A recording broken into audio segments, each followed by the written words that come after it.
SSC পরীক্ষায় যারা অংশগ্রহণ করতে যাচ্ছ সকল বোর্ডের সুপ্রিয় পরীক্ষার্থী, ও মি ও লাইফ কবিতাটি থেকে মাত্র 12টি প্রশ্নের উত্তর পড়লেই তোমরা কমন পাবে। সকল বোর্ডের পরীক্ষার্থীদের জন্যই বলছে। তাহলে আমরা শুরু করছি। প্রথম প্রশ্ন হলো, what is the main theme of the poem? কবিতাটির প্রধান বিষয়বস্তু কী? The main theme of the poem is the search for meaning in life. কবিতাটির প্রধান বিষয়বস্তু হল জীবনের অর্থ অনুসন্ধান করা। The poet shows that life often feels confusing, empty and full of foolish people. কবি দেখিয়েছেন যে জীবন প্রায়ই কনফিউজিং মনে হয়, শূন্য মনে হয় এবং বোকা মানুষদের দ্বারা পরিপূর্ণ। He questions the value of human actions and his own role in the world. তিনি মানুষের কর্মকাণ্ডের যে মূল্যবোধ সেটা নিয়ে প্রশ্ন করেছেন এবং এই পৃথিবীতে তার নিজের ভূমিকা কী সেটা নিয়েও তিনি প্রশ্ন করেছেন। However, he does not stay in despair for long. যাই হোক, তিনি দীর্ঘদিন ধরে আর হতাশায় থাকতে চান না। In the end, মানে শেষে, he gives a hopeful idea. তিনি শেষে একটা আশাব্যঞ্জক ধারণা দিয়েছেন যে life is meaningful because we exist and can do something. জীবন অর্থপূর্ণ কারণ আমরা টিকে আছি, আমরা এখনও বেঁচে আছি এবং আমরা কোনো কিছু করতে পারি। The poem suggest that purpose is not given to us, we must create it. কবিতাটি আসলে বলেছেন এভাবে যে পারপাস মানে উদ্দেশ্য আমাদেরকে দেওয়া হয় না, আমরা উদ্দেশ্যকে সৃষ্টি করব। So the theme mixes both sadness and hope. তাই এই কবিতাটির বিষয়বস্তু দুঃখ এবং আশা এই দুটো নিয়ে মিশ্রিত অবস্থায় রয়েছে। 2 নম্বর কোয়েশ্চেন হলো, what recurring questions does the poet mention?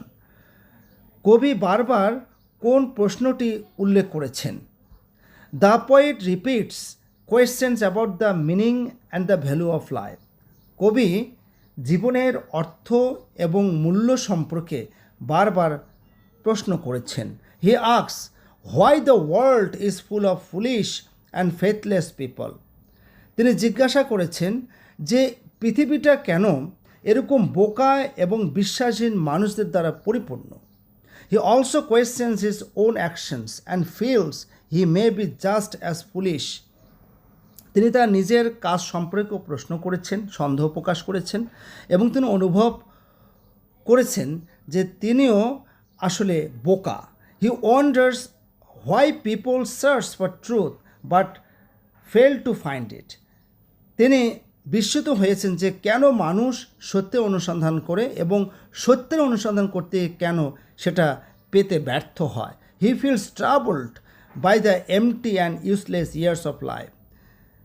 সে অর্থাৎ কবি জীবনের যে অর্থহীন বছরগুলো আছে, যে সময়গুলো কোনো কাজে লাগে না, সেগুলো নিয়ে তিনি সমস্যা বোধ করেন। All this thoughts come back again and again in his mind. সকল প্রকার চিন্তা তার মনে বারবার ফিরে আসে। Finally he asks one big question, এবং সবশেষে তিনি একটা বড় প্রশ্ন করেছেন, what is the good of life among all this problem? এই সমস্ত সকল সমস্যার মধ্যে জীবনের ভালোটা কী? 3 নম্বর কোয়েশ্চেনটি ঢাকা বোর্ড, চট্টগ্রাম বোর্ড এবং দিনাজপুর বোর্ড 2026 সালে এসছে।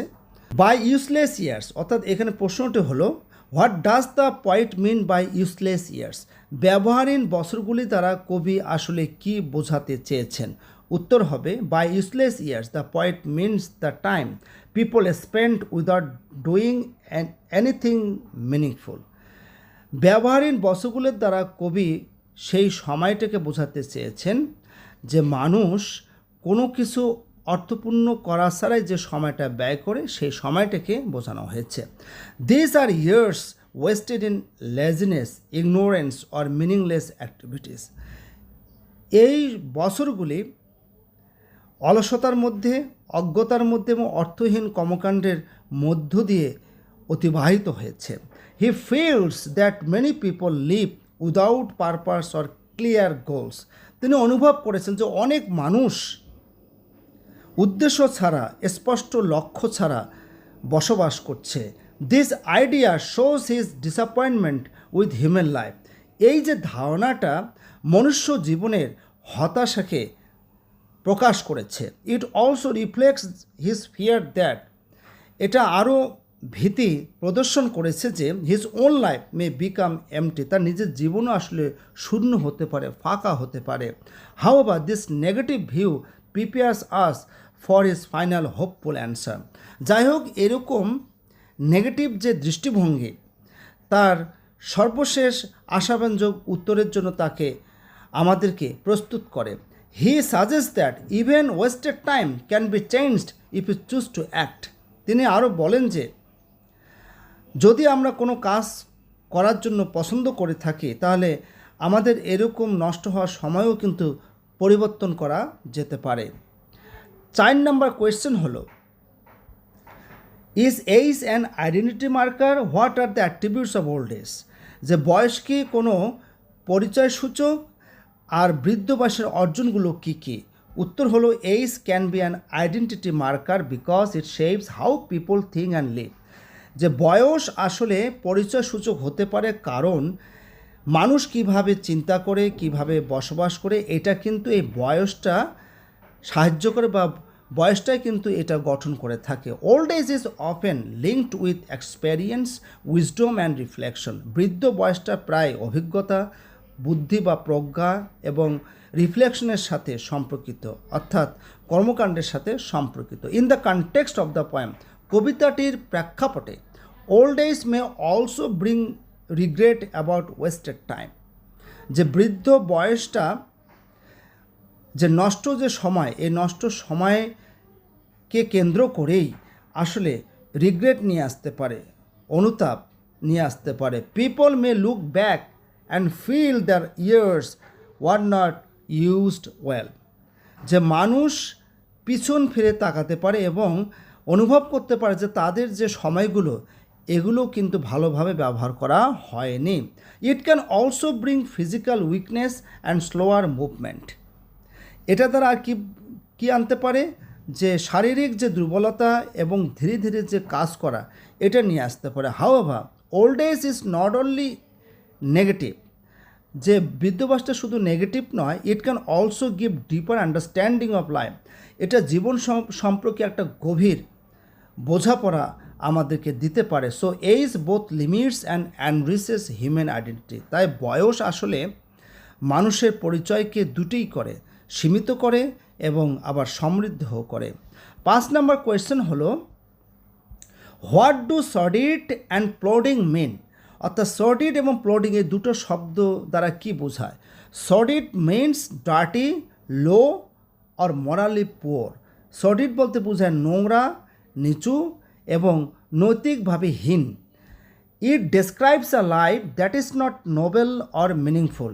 এটা এমন একটা জীবনকে বর্ণনা করে যেটা আদর্শ নয় এবং অর্থপূর্ণ নয়। Plodding means moving slowly and without energy or interest. Plodding বলতে বোঝায় ধীরে ধীরে কাজ করা, মানে কোনো আগ্রহ নাই, কোনো শক্তি ছাড়া ধীরে ধীরে কাজ করা, এটা হচ্ছে plodding. It suggest a boring and tiring way of life. এটা আসলে এক ধরনের বোরিং এবং ক্লান্তিকর জীবনকে বোঝায়। The poet uses this words to describe the crowd around him. কবি আসলে এই দুটি শব্দ দ্বারা তার চারপাশে যে মানুষ আছে সেগুলোকে কিন্তু তুলে ধরেছেন। হি ফিলস দ্যাট, তিনি অনুভব করেছেন, মেনি পিপল লিভ ডাল অ্যান্ড মিনিংলেস লাইফস। তিনি অনুভব করেছেন যে অনেক মানুষ আছে তারা অলসভাবে এবং অর্থহীন জীবনযাপন করে। This words help show his negative view of society. এই যে দুটা শব্দ, এই দুটো শব্দ সমাজের যে নেতিবাচক দৃষ্টিভঙ্গি আছে সেটাকে দেখাতে সাহায্য করেছে। 6 নাম্বার কোয়েশ্চেন হলো, what faith does the poet mention here? যে কোন বিশ্বাসটি কবি এখানে উল্লেখ করেছেন? উত্তর হবে, the poet talks about a lack of faith in people and society. যে মানুষের মধ্যে এবং সমাজের মধ্যে যে বিশ্বাসের অভাব আছে, ঘাটতি আছে, কবি আসলে এটাই বলতে চেয়েছেন এই কবিতার মধ্যে। He sees many people as faithless, তিনি অনেক মানুষকে বিশ্বাসীন হিসেবে দেখেছেন। Meaning they do not believe strongly in values or truth, এটা বোঝাচ্ছে যে তাদের মধ্যে সত্যের মূল্যবোধ দৃঢ়ভাবে বিশ্বাস ছিল না বা বিশ্বাস করে না। This may refer to moral faith, self belief আর ট্রাস্ট ইন লাইফ, এটা আসলে বোঝায় যে নৈতিক বিশ্বাস, আত্মবিশ্বাস জীবনের মধ্যে। It shows that people have lost direction and purpose, এটি দেখিয়েছে যে মানুষ তার পথ এবং উদ্দেশ্য হারিয়ে ফেলেছে। The poet is also critical of himself, কবি নিজেরও সমালোচনা করেছেন, সেইং, এটা বলে যে he may be just as faithless, যে তিনিও বিশ্বাসীন হতে পারেন। However his final answer shows a new kind of faith, তার যে সর্বশেষ উত্তর এটা বিশ্বাসের একটা নতুন প্রকারভেদ তিনি দেখিয়েছেন। He believes in life itself and in human potential, তিনি জীবনে যে বিশ্বাস করতে হয় এবং মানুষের যে সম্ভাবনা আছে এটাকে তিনি বিশ্বাস করেছেন। 7 নম্বর কোয়েশ্চেন হলো, is there symbolic meaning of contributor verse in the last line, কবিতার যে শেষ লাইনে কন্ট্রিবিউটার ভার্স এই যে ফ্রেজটা রয়েছে এটার আসলে আক্ষরিক অর্থ কী, সিম্বলিক মিনিং কী, রূপক অর্থ কী? উত্তর হচ্ছে yes, the line has a strong symbolic meaning, হ্যাঁ এই লাইনটার একটা শক্তিশালী রূপক অর্থ রয়েছে। Life is compare to a big play or drama, জীবনকে একটা বড় নাটক বা ড্রামার সাথে তুলনা করা হয়েছে। Contribute a verse means each person can add something meaningful to life, যে কন্ট্রিবিউট আ ভার্স এই যে ফ্রেজটা এটা দ্বারা বোঝানো হয়েছে যে প্রত্যেক ব্যক্তি তার জীবনে অর্থপূর্ণ কিছু যোগ করতে পারে। ইট মে বি অ্যান অ্যাকশন, একটা কাজ হতে পারে, এ ক্রিয়েশন একটা সৃষ্টি হতে পারে, অর এ পজিটিভ চেঞ্জ, অথবা একটা ইতিবাচক পরিবর্তন হতে পারে। The poet suggest that even a small contribution matters, কবি এটাও বলেছেন যে এমনকি ছোট ছোট অবদানও কিন্তু সেটা হতে পারে। This idea gives importance two individual effort, এই যে ধারণাটা আসলে ব্যক্তি যে চেষ্টা অর্থাৎ ব্যক্তিগত দিক থেকে যে চেষ্টা সে গুরুত্বকে বোঝানো হয়েছে। It encourages people to take responsibility for the life, এটা আসলে মানুষদেরকে অনুপ্রাণিত করেছে যে তাদের জীবনের জন্য তাদেরকে দায়িত্ব নিতে হবে। So the line is a symbol of purpose and creativity, সুতরাং এই লাইনটা হলো একটা উদ্দেশ্য এবং সৃজনশীলতার একটা প্রতীক। 8 নাম্বার কোয়েশ্চেন হলো, do you find the answer section of the poem convincing, কবিতার মধ্যে যে অ্যান্সার সেকশন আছে এটা কি অনুপ্রেরণামূলক, মানে সেটা কি কনভিনসিং? উত্তর হবে yes, the answer section is simple and powerful, যে কবিতার যে উত্তর সেকশন রয়েছে এটা খুব সাধারণ কিন্তু শক্তিশালী। After many sad and confusing questions the poet gives a short but meaningful reply, যে অনেকগুলো দুঃখজনক এবং কনফিউজিং দ্বিধাদ্বন্দ্বমূলক প্রশ্ন করার পরে কবি একটা সংক্ষিপ্ত কিন্তু অর্থপূর্ণ উত্তর দিয়েছেন। He says life matters because we are alive and can art, তিনি বলেছেন যে জীবন রয়েছে, জীবন ম্যাটার করে, কারণ আমরা যে বেঁচে আছি, আমরা যে কাজ করতে পারি, এটাই আসলে জীবন। This idea may seem too simple but it is also deep and practical, এই যে আইডিয়াটা সিম্পল হতে পারে কিন্তু এটা খুব গভীর এবং ব্যবহারিক। It does not solve all problems, এটা সকল প্রকার সমস্যার সমাধান করে না, বাট ইট গিভস ডিরেকশন, কিন্তু এটা নির্দেশনা দেয়। Some readers may feel it is not enough to answer all doubts, কিছু কিছু পাঠক অনুধাবন করেন যে এটা সকল প্রকার সন্দেহের উত্তর দিতে সমর্থ নয় বা যথেষ্ট নয়। Still it gives hope and encourages action which makes it convincing in a realistic way, তবুও এটা আশা প্রদান করে এবং কাজ করতে অনুপ্রাণিত করে, যেটা বাস্তবধর্মীভাবে অনুপ্রেরণা দিতে সাহায্য করে। 9 নাম্বার কোয়েশ্চেন হলো, what is the message of the poem O me O life, O me O life কবিতাটির বার্তা কী? এটা কিন্তু যশোবর 2026 সালে এসছে। উত্তর হলো, the poem gives a message of hope, যে কবিতাটি আশার বার্তা দিয়েছে। Even though life feels hard and people make many mistakes, life is still important. যদিও এটা অনুভব হয় যে মানুষ অনেক ভুল করছে, তারপরেও জীবন গুরুত্বপূর্ণ। The point says that everyone has a purpose. কবি বলেছেন যে প্রত্যেকেরই একটা উদ্দেশ্য আছে। Each person can do something good in life. প্রত্যেকটা ব্যক্তি জীবনে ভালো কিছু করতে পারে। We all can add our own part to the world. আমরা পৃথিবীতে আমাদের নিজেদের ভূমিকা যোগ করতে পারি। 10 নম্বর কোয়েশ্চেন হলো, why does the poet use the same questions again and again O me O life. কবি কেন ও মি ও লাইফ কবিতায় বারবার একই প্রশ্ন করেছেন? উত্তর হবে, the poet repeats the questions to show his confusion and sadness. কবি আসলে বারবার যে প্রশ্ন করেছেন তার যে সন্দেহ, তার যে দুঃখ, এটা দেখানোর জন্য। He feels lost and keeps thinking about the same problems. তিনি আসলে একই ধরনের প্রশ্ন সম্পর্কে ভেবেছেন এবং হারিয়ে গেছেন। This shows how deeply he is অরিড about life. তিনি দেখিয়েছেন যে কিভাবে গভীরভাবে জীবনকে অনুভব করতে হয় এবং জীবন যে দুশ্চিন্তাগ্রস্ত তিনি এটা দেখিয়েছেন। It also makes the final answer more powerful. এটার যে শেষ যে উত্তর, এটা কিন্তু অনেক বেশি শক্তিশালী। The repetition helps us feel his emotions.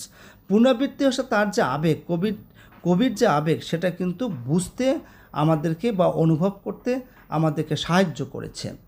11 number question হলো, why does the poet mention empty and useless years in the poem O me O life. এটা কিন্তু বরিশাল বোর্ড 2026 সালে এসছে। যে কবিতার মধ্যে অর্থাৎ ও মি ও লাইফ কবিতার মধ্যে এমটি শূন্য এবং ব্যবহারহীন বছরগুলো বলতে কি বুঝিয়েছেন? এখানে কিন্তু কান হবে, এটা ইয়ার্স হবে, YEARS হবে। Okay, the poet talks about empty and useless years to show that people often waste time. কবি আসলে এই যে শূন্য এবং ব্যবহারহীন বছরের দ্বারা যেটা বলতে চেয়েছেন এবং যেটা দেখাতে চেয়েছেন, যে পিপল অফেন ওয়েস্ট টাইম, যে মানুষ প্রায় সময় নষ্ট করে। Many people live without doing anything meaningful. যে অনেক মানুষ আছে কোনো প্রকার অর্থপূর্ণ কাজ করা ছাড়াই বসবাস করছে। He feel sad about this kind of life. তারাই এই ধরনের জীবন সম্পর্কে দুঃখবোধ করে, দুঃখ অনুভব করে। It shows his fear that life can pass without value. এটি এই ভীতিটাও দেখিয়েছে যে জীবন মূল্যহীনভাবে অতিবাহিত হতে পারে। But later he gives hope that life can still have a meaning. কিন্তু শেষে তিনি আশা দিয়েছেন যে জীবনের একটা অর্থ রয়েছে। 12 নম্বর কোয়েশ্চেন হলো, how does Whitman view the role of humanity in O me O life. এটা কিন্তু কুমিল্লা বোর্ড 2026 সালে এসছে। যে Whitman O me O life কবিতার মধ্যে মানবতার কি ভূমিকা দেখিয়েছেন? উত্তর হবে, Whitman thinks people are not perfect but they are important. Whitman আসলে চিন্তা করেছেন যে মানুষ আসলে পারফেক্ট নয়, পূর্ণাঙ্গ নয়, কিন্তু তারা গুরুত্বপূর্ণ। Even if people make mistake, যদি মানুষ ভুল করেও থাকে, they can still do something good, তারা কিন্তু এখনও ভালো কিছু করতে পারছে। Everyone has a role in life. জীবনে প্রত্যেকেরই ভূমিকা থাকে। Each person can help make life better. প্রত্যেকটা ব্যক্তি জীবনকে উৎকৃষ্ট বা ভালো করতে পারে। We all can give something valuable to the world. আমরা সবাই পৃথিবীতে মূল্যবান কিছু দিতে পারে। এরপরে 13 অর্থাৎ 13 নম্বর কোয়েশ্চেন, আমি বলেছিলাম যে 12টি, আসলে 13টি কোয়েশ্চেন হবে। এটি কিন্তু সিলেট বোর্ড 26 অর্থাৎ 2026 সালে এসছে। প্রশ্নটি হলো যে, what does the mean of eyes that vainly crave the light in the poem. অর্থাৎ এই কবিতার মধ্যে eyes that vainly crave the light, এই যে ফ্রেজটা রয়েছে, এই ফ্রেজটা দ্বারা আসলে কী বোঝানো হয়েছে? উত্তর হবে, this means people want truth and understanding. এটা দ্বারা বোঝাচ্ছে যে মানুষ আসলে সত্য অনুসন্ধান করতে চায় আর বুঝতে চায়, আন্ডারস্ট্যান্ডিং চায়। They want to find meaning in life, তারা জীবনে অর্থ খুঁজতে চায়। But often they do not find clear answers, কিন্তু প্রায় ক্ষেত্রে তারা পরিষ্কার উত্তর পায় না। So the search feels useless or empty. সুতরাং তাদের যে এই অনুসন্ধান অর্থহীন হয়ে যায়, শূন্য হয়ে যায়, ফাঁকা হয়ে যায়। It shows their strong wish to understand life better. এটা দেখিয়েছে যে তাদের এই যে শক্তিশালী যে ইচ্ছা জীবনকে বুঝতে কিন্তু সাহায্য করেছে। সুপ্রিয় শিক্ষার্থী, এই 13টি কোয়েশ্চেন পড়লেই সকল বোর্ডের পরীক্ষার্থীরা তোমরা কমন পাবে। আসন্ন এসএসসি পরীক্ষায় এই বিষয়ে কোনো সন্দেহ নেই। সবাই ভালো থাকবে। আজকে এ পর্যন্তই।